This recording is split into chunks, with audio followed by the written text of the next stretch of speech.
एक ऐसी परंपरा जो अफ्रीका को बना रही है कंगाल, और कैसे किटकैट कंपनी ने बड़ी चालाकी से इंडियन गवर्नमेंट को लगाया लाखों का चूना, और क्यों एक 17 साल के बच्चे ने ठुकरा दी रिबॉक के 1700 करोड़ रुपए, जानेंगे वीडियो के अंत में। दोस्तों, क्या आपको पता है कि इंडिया की सबसे बड़ी चॉकलेट कंपनीज में से किटकैट ने गवर्नमेंट को काफी सालों तक करोड़ों का चूना ये लगाती रही। असल में 1999 के आसपास चॉकलेट में 20% का टैक्स लगता था और वेफर्स पर सिर्फ 10% टैक्स ही देना होता था। इसलिए टैक्स भरते टाइम नेस्ले ने कहा कि किटकैट में वेफर्स पर थोड़ी सी चॉकलेट मिली होती है, इसलिए वो वेफर्स का ही टैक्स भरेंगे। लेकिन इंडियन गवर्नमेंट ने कहा कि इसमें थोड़ी सी चॉकलेट मिली हुई है, इसलिए किटकैट को 20% टैक्स देना होगा। जब दोनों का मामला मुंबई के कस्टम कोर्ट में पहुंचा तो कोर्ट ने कहा कि चॉकलेट में कोको पाउडर होता है, लेकिन हर चॉकलेट में कोको पाउडर नहीं होता, इसलिए नेस्ले को 10% टैक्स ही देना चाहिए। नंबर 8, हम सब हमेशा छप्पर फाड़ पैसे की बारिश के बारे में सोचते हैं, मगर हमारे हाथ कुछ नहीं लगता। लेकिन एक ऐसा इंसान भी है जिसे एक टूटी फूटी फ्रिज से इतना पैसा मिल गया कि उसकी लाइफ सेट हो गई। दक्षिण कोरिया के जेजू आइलैंड में एक शख्स ने एक सेकंड हैंड फ्रिज ऑर्डर किया। जब वो उस फ्रिज की सफाई कर रहा था तब उसे फ्रिज के निचले हिस्से में नोटों की गड्डियां चिपकी हुई मिली। ये पैसा ट्रांसपेरेंट प्लास्टिक शीट्स में लपेटकर पैक किया हुआ था और टेप की मदद से उसे फ्रिज के नीचे चिपकाया गया था। इन शीट्स में कुल 96 लाख रुपए थे।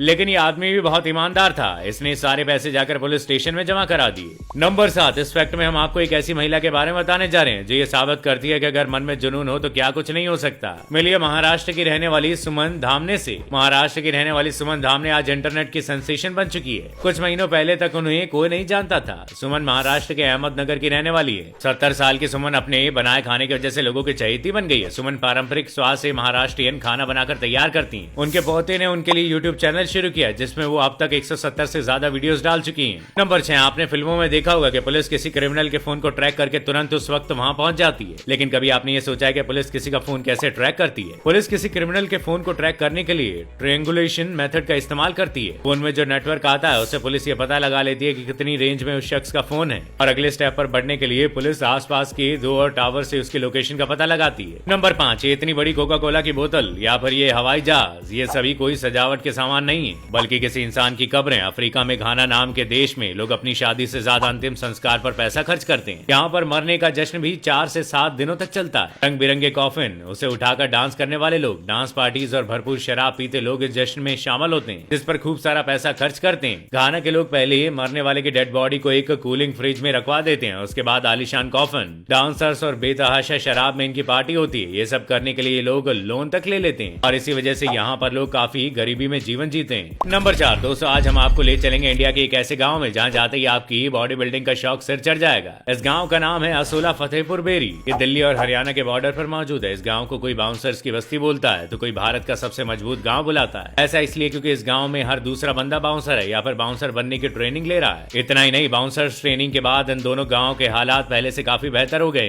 गरीब किसानों के बच्चे अब अच्छी सैलरी वाले बाउंसर्स हो गए। इस गांव की 90% से ज्यादा मेल पॉपुलेशन यानी करीबन 500 से ज्यादा लोग दिल्ली के सैकड़ों पबों में बाउंसर्स का काम कर रहे हैं। नंबर 3, दोस्तों, कभी आपने सोचा है कि अगर इंसान की रीढ़ की हड्डी ही ना हो तो क्या हो सकता है? चीन का ये आदमी इस बात को बहुत अच्छे से समझ सकता है। इस आदमी का नाम है ली हुआ। इस शख्स को 18 साल की उम्र में एक अजीबोगरीब बीमारी हो गई थी जिसकी वजह से उनकी कमर झुक गई थी और चेहरा जांघों से चिपक गया था। इस बीमारी का नाम एंकिलोजिंग स्पॉन्डिलाइटिस है। इस बीमारी में एक समय के बाद रीढ़ की हड्डी खराब हो जाती है। इसी वजह से गरीब ली ने झुकी कमर के साथ पूरे 28 साल बिताए और 2019 में जाकर इनको ऑपरेशन की मदद से इन्हें ढंग से खड़े होने लायक बनाया गया। नंबर 2, दोस्तों, सिर्फ 17 साल की उम्र में बास्केटबॉल लेजेंड लीब्रॉन जेम्स को रिबॉक कंपनी ने एक ऐड के लिए पूरे $10 मिलियन ऑफर किए थे, यानी पूरे 700 करोड़ रुपए। लेकिन रिबॉक ने एक शर्त रख दी कि जेम्स अगले कुछ सालों तक नाइकी और एडिडास से बात तक नहीं कर पाएंगे। एक 18 साल के बच्चे के लिए बहुत बड़ी डील थी, लेकिन जेम्स ने जो किया वो एक मिसाल बन गई। दोस्तों, जेम्स ने उस डील के लिए मना कर दिया और नाइकी के साथ $87 मिलियन